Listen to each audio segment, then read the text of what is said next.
project, I chose to review and analyze the National Disability Policy of Zimbabwe. This policy is actually really new and was just created this June of 2021.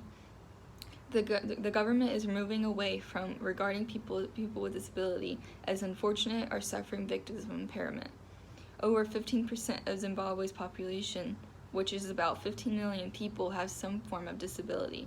So the government is trying to make disability as mainstream as it possibly can within all sectors of the government. That means laws, policies, any type of workforce, healthcare, all of that takes into account the disability's rights.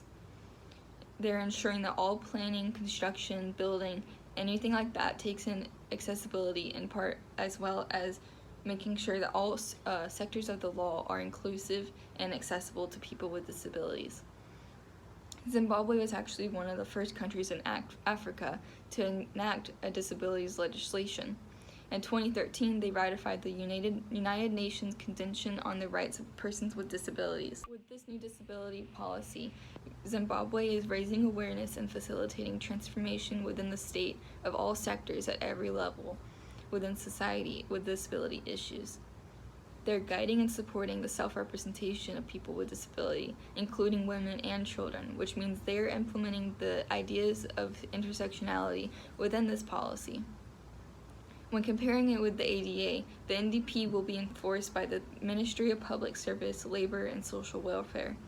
The ADA is enforced through the Department of Justice Complaints and Legal Action, which means the ADA is enforced by complaints of the people.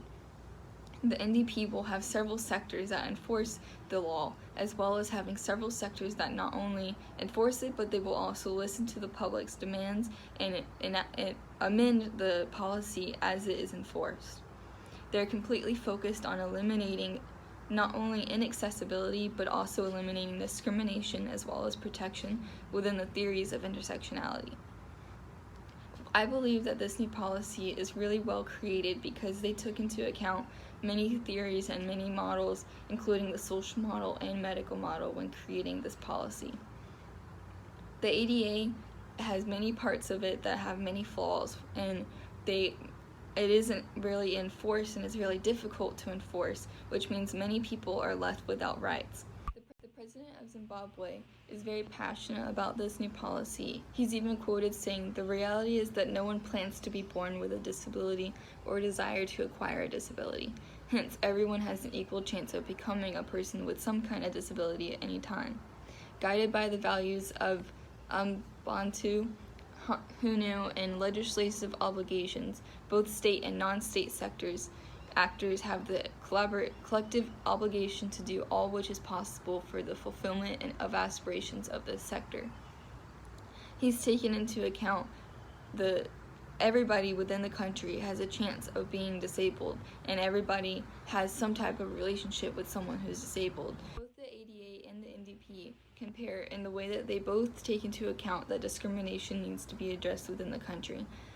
Seeing as this new policy is relatively new in Zimbabwe, we haven't really seen how it will play out, but it seems as though there will be a great plan as a way to enforce this new law, and to not only is it just a new law, but it is a way to transform the entire government.